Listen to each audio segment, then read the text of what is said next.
I'm a very large fella. I'm aware of my rotundity, though. Like, I know how big I am because I'm excluded from some things, being the size that I am. For instance, it has been decades since I had a good piggyback ride.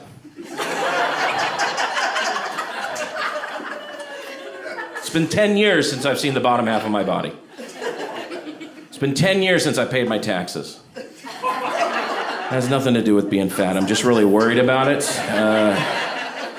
Are there any accountants in the audience that could give me a piggyback ride?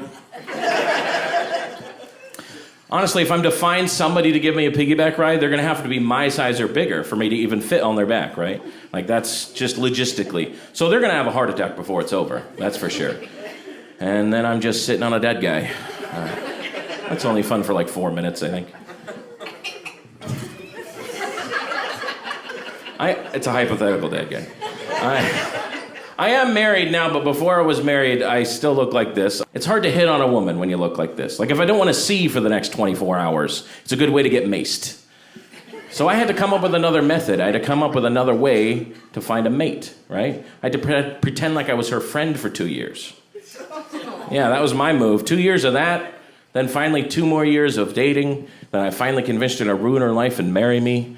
Now we have 3 kids, so she's trapped. Yeah, she can't get out of this one. Not without paying child support. Because let's be honest, she makes way more money than I do. Like a lot more money. And she's a public school teacher.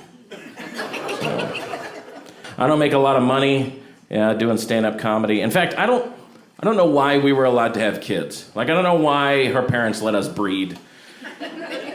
Like, she has a master's degree in mathematics and a 150 IQ. If I don't take 4 medication, my skin falls off. Oh, congratulations. I don't know what. I was right on cue. I've never been heckled by a cork before. That was a new one for me. My wife was a state-ranked tennis player. I look like Harry Potter and Hagrid had a baby.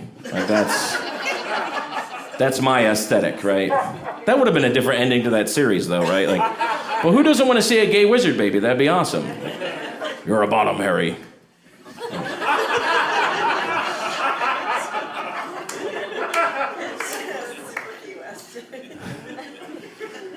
Speaking of Hogwarts, I actually got fat profiled recently. This summer, I was at Universal Studios. I was in line for the Hogwarts ride.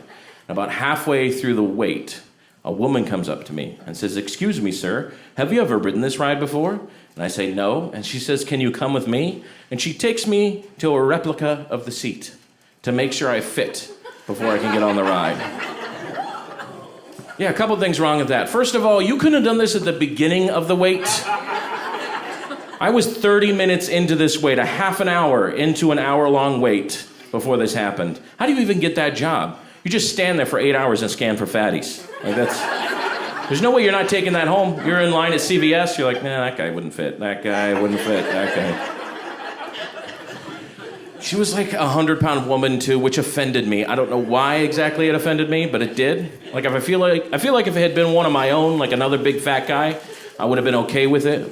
Like, if he was like, "Hey man, I know how it is. I couldn't fit in a Waffle House booth last week, but I gotta check you just to make sure." I would have been like, "Cool, dude." But no, it was a skinny woman. I felt very shamed. Spoiler alert, I didn't fit. Yeah. And it wasn't the seat. It wasn't the seat. My butt fit in the seat. I couldn't get the bar to click.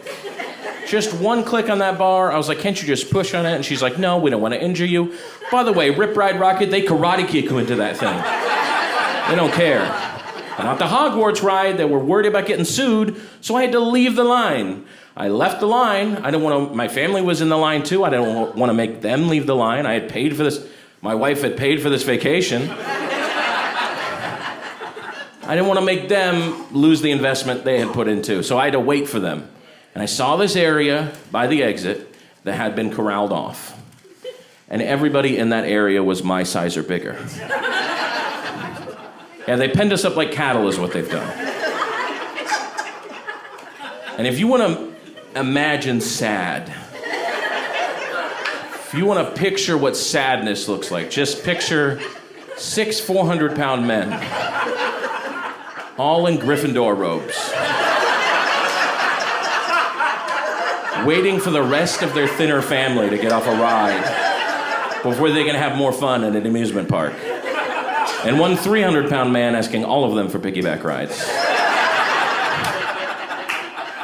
And I was gonna get mad. I was gonna get so mad at this woman, and I was gonna complain, but then she gave me a ticket for a free turkey leg, and I forgot why I was mad, so. All right, you guys have been great. My name is Joey Nickel. Thank you very much.